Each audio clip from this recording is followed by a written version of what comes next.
Returns on City News 1011.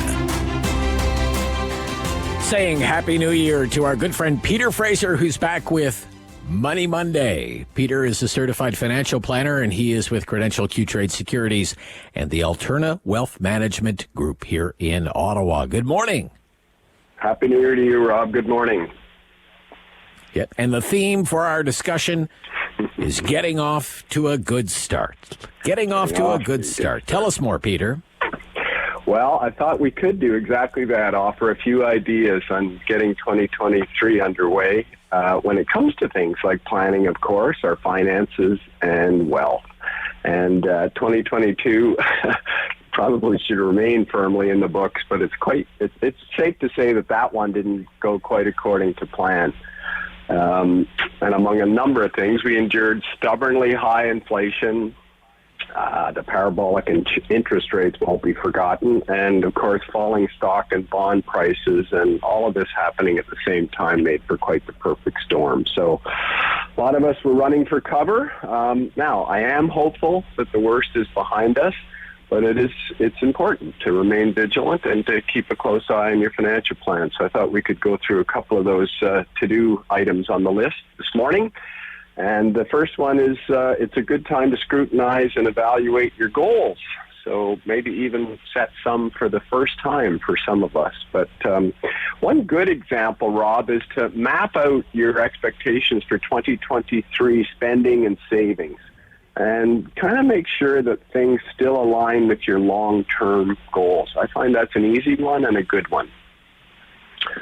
And another thing that we can do is to take a look at the strength of your plan outcomes. Now, what do I mean by that? I mean, after a tough year, what did higher inflation and lower returns do to your projections of how much income and for how long?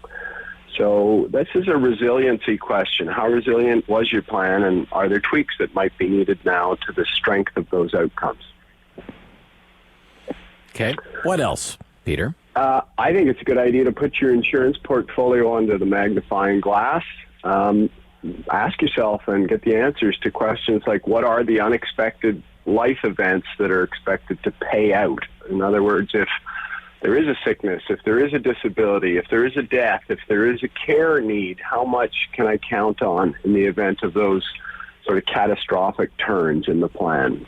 I also think it's really, really important to take a good look at your estate plan. And that's the question that of really what's left when I've left.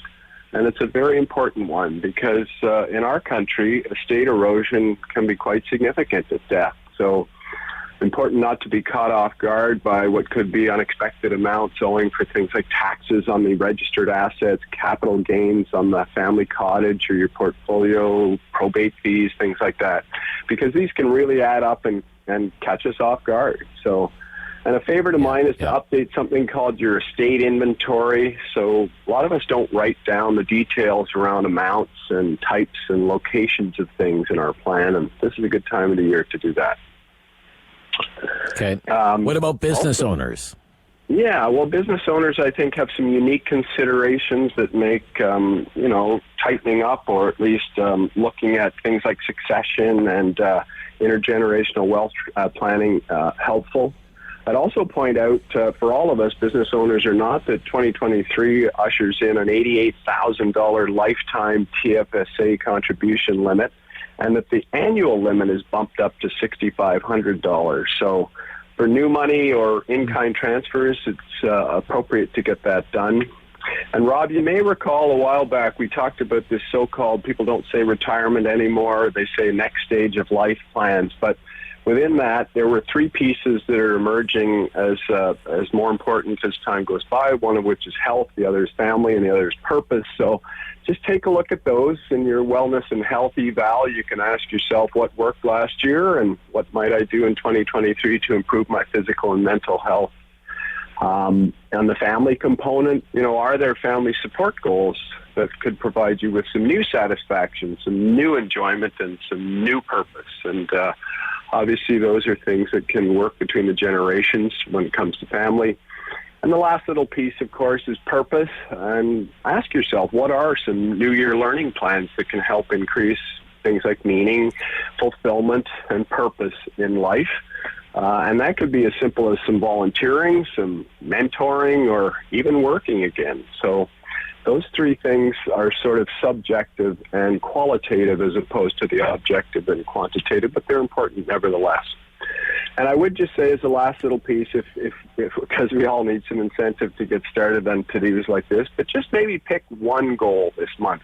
Pick something from what we've just talked about that's worthy to you and tackle that. Because C.S. Lewis said that we're never too old to set another goal or to dream a new dream. Okay. Always like a good C.S. Lewis quote. Okay. So look, for people who might be saying, Peter, look, I don't really think I'm getting the most out of my plan, or my plan might not be working fully for me given my goals. Or, and we talked about this a lot last year, and I'm sure it applies this year, I don't have a plan, and I really need to start thinking about one. Yeah, and that is the majority. They may want to contact.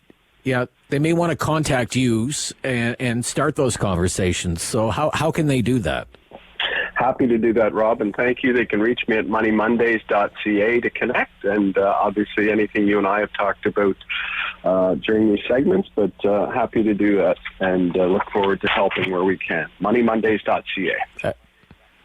Money Mondays at Alterna.ca. Right? At Alterna.ca. Thank you. Yes, that's okay. Money Mondays at Alterna.ca. We look forward to all of our discussions throughout 2023. Hopefully, at least financially, it will be better than 2022, Peter. Thank you again. Thanks, Rob. Yeah, bye-bye. Certified financial planner, Credential Q-Trade Securities, Alterna Wealth Management Group here in Ottawa, Peter Fraser. David Smith is the host of the Talkback Hour, coming up right after the 9 o'clock news here on City News. What are you jumping into today to start the week? Healthcare, Rob. Healthcare. Today is the day. Sure. Today is the day. It's the day we've all been waiting for. We're going to get the announcement at the end of my hour. Doug Ford will take over from me, and he will let everybody know the finer points of his government's plan to leverage private delivery of healthcare in Ontario to cut down on the surgical and hospital system backlog. The opposition, we had their health critic on this morning. They're already clutching pearls and pulling hair and doing what the opposition tends to do whenever that dirty P word is mentioned in the context of healthcare. So today's theme, I'm doing something a little bit different. Today's theme is going to be questions, comments, and concerns. I'd like to have a forum. I'd like to hear from people with any comments, any concerns, any questions. I might not have the answers, but I'm curious to hear what people's questions might be. Excellent. The Talkback Hour is weekdays at 9. The phone number is 750-1310, and your host is David Smith. Right after the 9 o'clock news.